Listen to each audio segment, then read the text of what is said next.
जय हिंद। मैं आशीष रंजन आप सभी का एक बार फिर से स्टूडेंट मैजिक क्लब में स्वागत करता हूं। और अभी हम बात करेंगे कि मेरा बिहार एसएससी सीजन में क्यों नहीं आया था रिज़ल्ट। अब खुद अपने से चूक हुई थी। ऐसे तो पास हो या फेल कोई एक्सक्यूज नहीं रहना चाहिए स्टूडेंट के पास में कि हम क्यों नहीं पास हुए या फिर क्यों पास हुए। नहीं पास हुए उसका वजह था थोड़ा सा कंटिन्यूटी गड़बड़ा गया था। हम लोग 2020 तक लगातार थे। 2020 के नवंबर में 29 नवंबर को बिहार दरोगा 2446 का एग्ज़ाम हुआ था। उसके बाद से मतलब नंबर अच्छा खासा आ गया था, 85-86 सही हो रहा था। तो उसके बाद से हम लोग पढ़ना छोड़ दिए थे मतलब पढ़ते भी थे तो बहुत कम पढ़ते थे, या फिर होता ना जब खुशी आपका एक रिज़ल्ट हो जाएगा, आपको लगेगा कि हाँ इसमें मेरा हो जाएगा, ज्वाइन हो जाएगा, तो उसके बाद से पढ़ाई छूट जाता है, फिर लय में नहीं आया जाता है। तो 2021 ऐसे ही ख़त्म हो गया। 2022 में ट्रेनिंग सेंटर में गए तो ट्रेनिंग सेंटर में अप्रैल में इसका एक ये आया था बहाली।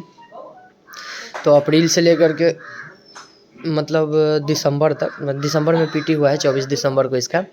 तो मेरा 24 दिसंबर को हुआ था। तो वहाँ पे 1 महीने 2-3 महीने बाद पढ़ना हम लोग स्टार्ट किए थे। मतलब पर्सनली हम खुद बोल रहे हैं कि मतलब पढ़ना स्टार्ट किए थे। वहाँ पे समय मिलता था 3-4 घंटा, किसी तरह निकाल लेते थे, 3-4 घंटा पढ़ते थे। और वहाँ से पढ़ने के बाद पीटी हो गया था पीटी हो गया था। उसके बाद में आपका जैसे दिसंबर में इसका एग्ज़ाम ख़त्म हुआ तो हम लोग को मार्च में पासिंग आउट परेड था। उसके बीच में अब दरोगा में अगर जाते हैं ट्रेनिंग में, तो ट्रेनिंग में भी आपका 14-15 पेपर होगा, 15 या 16 पेपर होता है। उसके बाद आउटडोर का बहुत सारा एग्ज़ाम टेस्ट होता है।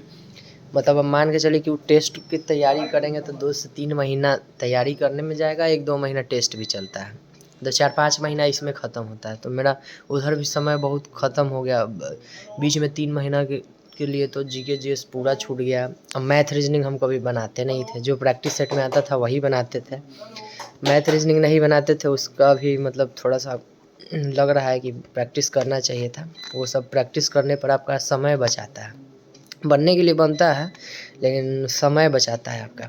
इसके बाद आपका हो गया कि 3 महीना उधर छूट गया। उसके बाद निकल के आए हम लोग मार्च में, तो होली हो गया, होली के बाद छूट गया। फिर यहाँ पे आए तो जहाँ तहाँ ट्रेनिंग चलता था, 2 महीना उधर बाधित हो गया।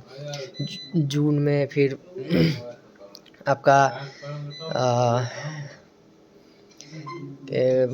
मई में इसका रिज़ल्ट आया था। हाँ, 29 मई या 28 मई को इसका रिज़ल्ट आया था।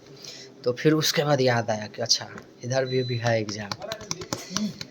तो 29 को रिज़ल्ट आया था, तो उसके बाद फिर फॉर्म भरने का चांस दिया, फॉर्म भरे। तो मेनली जो हम इधर पढ़ पाए मेंस पीटी के बाद, वो हम पढ़ पाए थे बस 1 महीना पढ़ पाए थे, इससे ज़्यादा नहीं हो पाया। और हम उतना दिन में बस ऊपर वाला पढ़ लिए थे। और ये आपके स्क्रीन पर भी दिखेगा, ये 2 क्वेश्चन, या और इसी 2 क्वेश्चन की वजह से हम बाहर हुए। हम वर्ल्ड हिस्ट्री नहीं पढ़े थे, विश्व का इतिहास।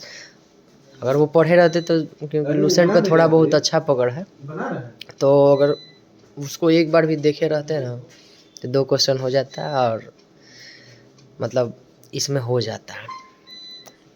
बिहार सचिवालय में तो सचिवालय जाने का उद्देश्य मतलब कुछ अलग नहीं था, थोड़ा बहुत अलग कुछ करना था, कुछ और उद्देश्य था। वैसे कोई इंटरेस्ट नहीं है उतना सचिवालय में।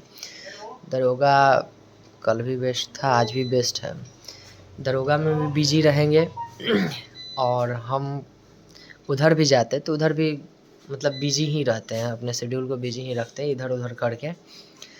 तो कुछ और उद्देश्य था जिसके वजह से जाने का इच्छा था थोड़ा बहुत ज़्यादा। फिर भी देखते हैं पूरा होता है या नहीं। फिर तैयारी चलते रहेगा, तैयारी स्टार्ट है, तैयारी कभी ख़त्म नहीं होता है, पढ़ाई स्टार्ट ही रहेगा। देखते हैं कितना दिन में फिर कुछ आने वाला होगा तो आएगा, तो उसमें होगा, ज़रूर होगा।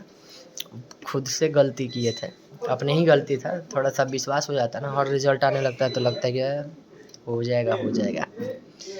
तो इस चीज़ को लगना चाहिए था, क्योंकि आप भी अगर सब रिज़ल्ट दे रहे हैं तो कंटिन्यूटी बनाना ज़रूरी है। आप एक भी दिन पढ़ाई नहीं छोड़ सकते हैं। मेरा तो 5-5 महीना छूट गया था, उसके वजह से गड़बड़ाया था। ठीक है, फिर मिलते